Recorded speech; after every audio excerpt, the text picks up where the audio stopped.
Patient যে pen নিয়ে এসেছিল মানে সেটা কি কমেছে? একটু ভালো আছে কি? ওই তো স্যার এসে গেছেন। স্যার ওনারা একটু কথা বলবেন। হ্যাঁ বলুন। নমস্কার, আমরা ডক্টর স্বতন্ত্র বোসের বাড়ির লোক। উনি এখন কেমন আছেন? ওর দু একজন কালিগ মনে আছে এদিক ওদিক কোথাও। দেখুন ম্যাডাম, সমস্ত টেস্ট না হলে তো আমরা বলতে পারবো না যে উনি কেমন আছেন। উনি একটা সিভিয়ার চেস্টমেন্ট নিয়ে এসেছিলেন এখানে, কয়েকটা টেস্ট আমরা করেছি, আর কিছু টেস্ট বাকি আছে, কাল সকালবেলায় হবে। তারপরেই আমরা সমস্তটা জানতে পারবো। হ্যাঁ, ওনাকে মেডিকেশন দিয়ে রাখা হয়েছে, এখন ব্যথাটা অনেকটা কমেছে। না মানে ওই হার্ট ব্লকটা কিছু বুঝতে পারলেন নাকি? এই যে বললাম, সমস্ত টেস্ট না হলে তো আমরা বলতে পারবো না।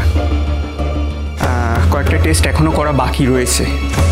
তবে একটাই কথা বলবো যে ব্লাড প্রেশার কিন্তু খুব ফ্লাকচুয়েট করছে। ইনফ্যাক্ট একটা ব্লাড প্রেশারেরও প্রবলেম আছে। এছাড়া ব্লাড রিপোর্ট তো কাল সকালের আগে হবে না, খালি পেটেই সবটা করতে হবে। অনেক অবজারভেশন আছে এরও। ইনফ্যাক্ট এনজিওগ্রামও তো কাল সকালের আগে হবে না। এই টেস্টগুলো হলেই আমরা সব জানতে পারবো। তবে আমাদের প্রাথমিক অনুমান এগুলো হয়তো কারণ নয় কোনো। খাওয়া দাওয়ার এই প্রবলেমটা থেকেই হয়তো এই গ্যাসটা হয়েছে, যার জন্য এই পেনটা হচ্ছে। ওই সমস্ত মেডিকেশন দিয়ে এখন উনি ঠিকই রয়েছেন। তবে ওরকম টাইপের মেডিকেশন নিয়ে উনি অনেকটাই রিলিফ পেয়েছেন। পেশেন্টকে কি এবার দেখতে পাবো? দেখুন ম্যাডাম, পেশেন্ট তো এখন একটা কেবিনে রয়েছে। তবে আপনারা চাইলে মানে ফ্যামিলির মধ্যে কেউ একজন গিয়ে থাকতে পারেন। ডক্টর আমি থাকবো। তুই থাকতেই পারিস বাবিল, কিন্তু আমি থাকবই। দুজনকে কি ওনারা অ্যালাউ করবেন? মা দেখো, আমি তো থাকছি, তাহলে কি আর তোমাকে থাকতে হবে? ওই যে বললাম আমি থাকবই। আচ্ছা আচ্ছা, দাঁড়া, বৌদি ভাইয়ের থাকাটাই বরং ভালো। দেখ, একজন মেয়ে থাকলেই ভালো দেখাশোনার জন্য। এইসব ক্ষেত্রে কি বলতো, একজন মেয়ে থাকলে যে সুবিধাটা হবে তুই সেটা ঠিক ম্যানেজ করতে পারবি না, বুঝতে পেরেছিস? তাছাড়া যদি সেরকম কিছু হয়, মানে বলছেন তো যে রাত্রিবেলা সেরকম কোনো সমস্যা হবে না, একটু বেটার আছে। যদি সমস্যা হয় বৌদি ভাই আমাদের খবর দেবে। মা তোমার ফোন এই নাও। দিদি ভাই একবার কথা বলো তো। আরে তোমাকে ফোন করছি, কথা বলো না।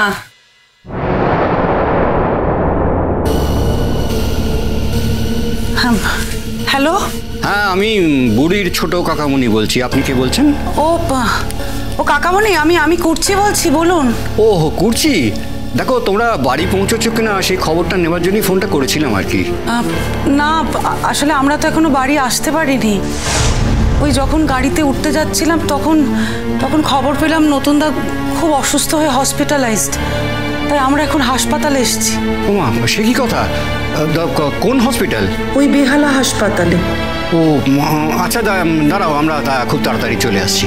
না বলছি কাকামণি, আপনি আবার এখন কষ্ট করে আসবেন কি দরকার? আমাদের বাড়ির থেকে কেউ একজন থাকবে, হয়তো বৌদি ভাই থাকবে। যদি সেরকম কোনো অসুবিধে হয় জানাবো না হয়। না, আরে বাবা, মেয়েটা থাকবে বলেই তো আরো বেশি করে আশা আমার। একটা কাজ করছি জানো, আমি একটু প্রসূনের সাথে ডিসকাস করে নিই। যদি প্রসূন যেতে পারে ভালো, আমি ওকে নিয়েই চলে আসছি। তা নাহলে আমি একা তো পজিটিভলি আসছি, তোমরা চিন্তা করো না। বাই দ্য ওয়ে, বুড়ি কোথায়? ডাক্তারের সাথে কথা বলছেন। ও আচ্ছা, ঠিক আছে, ওকে বিরক্ত করো না। দেখো, আমরা আসছি কথাটাও কিন্তু ওকে আবার জানিও না, শুনলে চেঁচামেচি করবে। আচ্ছা, একটা কথা বলো তো, ইজ ইট সিরিয়াস? এখনো কিছু বুঝতে পারছি না কাকামণি, কোনো ব্লক টক ধরা পড়েছে কিনা।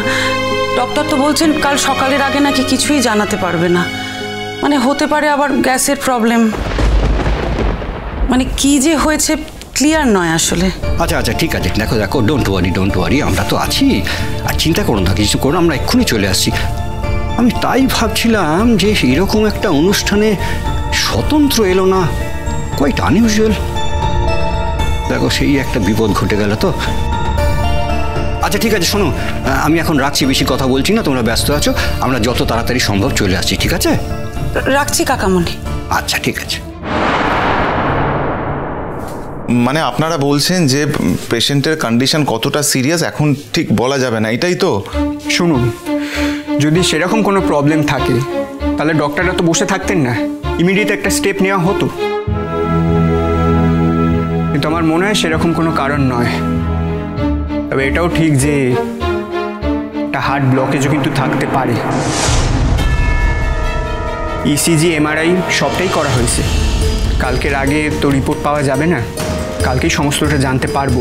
তবে আমি যেটুকু রিপোর্ট পেয়েছি, কালকেই পেশেন্টের সমস্ত অবজারভেশন ইনভেস্টিগেশন কমপ্লিট হবে, হলেই সমস্তটা জানা যাবে।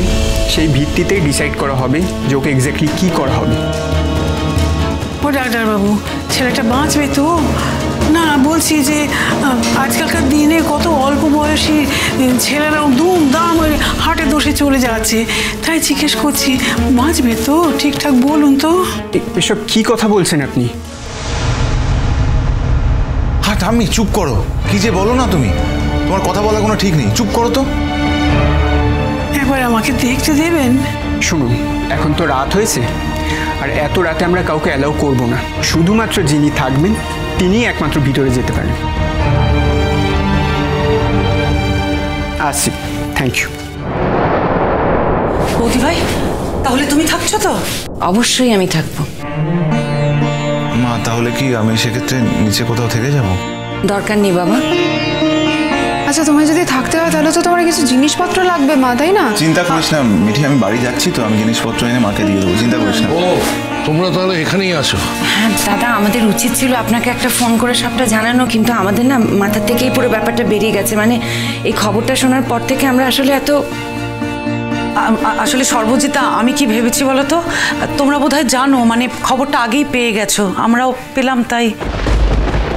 না না, ওরা আমাকে ট্রাই করেছিল, আমি তো একটা প্রোগ্রামে ছিলাম, তার ফলে ফোনটা দেখিনি, ফোনটাতে অনেকগুলো মিসড কল দেখলাম। তোমাদের মতোই হয়তো তোমাদেরও ট্রাই করেছে, অনেক পরে পেয়েছো। আমি যখন দেখলাম সঙ্গে সঙ্গে গাড়িটা ঘুরিয়ে নিয়ে এখানে চলে এসছে। আঙ্কেল বলছি, এত চিন্তা করার কিছু নেই, নতুন কাকু ঠিক আছে। তবে কাল সকালের আগে সেইভাবে কিছু বলা যাবে না, কিছু ইনভেস্টিগেশন বাকি আছে। চেস্ট পেন বলছে, মানে কোথাও কোনো ব্লকেজ টকেজ আছে কিনা সেটা কিছু বলেছে? না মানে এখনো তো সমস্ত টেস্ট হয়নি, ওরা আবার বলছেন যে গ্যাসের প্রবলেম থেকেও হতে পারে। উফ, তাই যেন হয় ঠাকুর, তাই যেন হয়। আমি তো রোকে কালী কাছে আমি মানত করেছি, ছেলেটা ভালো হয়ে ফিরে এলে আমি তাকে পুজো দেবো। একবার দেখা যাবে কিনা সেটা ভাবছিলাম। আমরা অনেকবার ভেবেছিলাম দেখা করব, বললামও, কিন্তু ওনারা এখন দেখা করতে দেবেন না, ওনাদের নিয়মে নেই। কাল সকালের আগে ওনারা দেখা করতে দেবেন না। না না, ঠিক আছে ঠিক আছে, নিয়ম টিয়ম যখন আছে তখন এসবের দরকারি। আমার প্রশ্ন হচ্ছে, রাত্রিবেলা থাকার কোনো পারমিশন আছে কি? যদি থাকে তাহলে আমি থাকবো। আমি রাতে ওর কেবিনে থাকতে চাই দাদা, আসলে ওর অভ্যেসগুলো তো আমি খুব ভালো করে জানি। আমি যদি থাকি তাহলে আমার মনে হচ্ছে বেটার হেল্প হবে। অবশ্য যদি আপনি অ্যালাউ করেন আমাকে থাকতে। আরে না না, তুমি থাকবে, নাথিং লাইক ইট। মানে তুমি তো সবচাইতে ভালো বুঝবে, কিন্তু তোমার বাড়িতে কোনো সমস্যা নেই তো? দাদা, আমি যদি আজকে ওর পাশে না থাকতে পারি তাহলেই হবে সেটা সবচেয়ে বড় সমস্যা। রাইট রাইট রাইট, তুমি তো জানো ও কিসে স্বাচ্ছন্দ্য বোধ করে, কিসে। You are the right person. Uncle, আমি মাকে বলেছিলাম যে আমি নিচে থাকতে পারি, মাই তো বললো কোনো দরকার নেই, বললো আমাদের চলে যেতে, মা ডেকে নেবে। আমি এখন যাচ্ছি, মায়ের কিছু চেঞ্জের প্রয়োজন, জামা কাপড়, সেগুলো আমি নিয়ে আসছি বাড়ি থেকে। আচ্ছা আচ্ছা, আমিও তো আছি কিছুক্ষণ। আসলে কি বলতো, মাকেও তো আমাদের সঙ্গে নিয়ে এসছি না, এখন একবার মাকে নিয়ে তো বাড়ি ফিরতেই হবে। না কেন, আমি তোদের কিসে বাধা দিলুম রে? হ্যাঁ, কিসে পায়ে বেরি হয়ে উঠেছি আমি? তা নয় মা, আস্তে কথা বলো, এটা তো হসপিটাল। আচ্ছা তুমি বলো না, তুমি সেই কতক্ষণ হলো বাড়ির বাইরে? হ্যাঁ, এতক্ষণ কি তুমি বাইরে থাকতে পারো বলো? তাই বলেছি মা। চিরসখা হে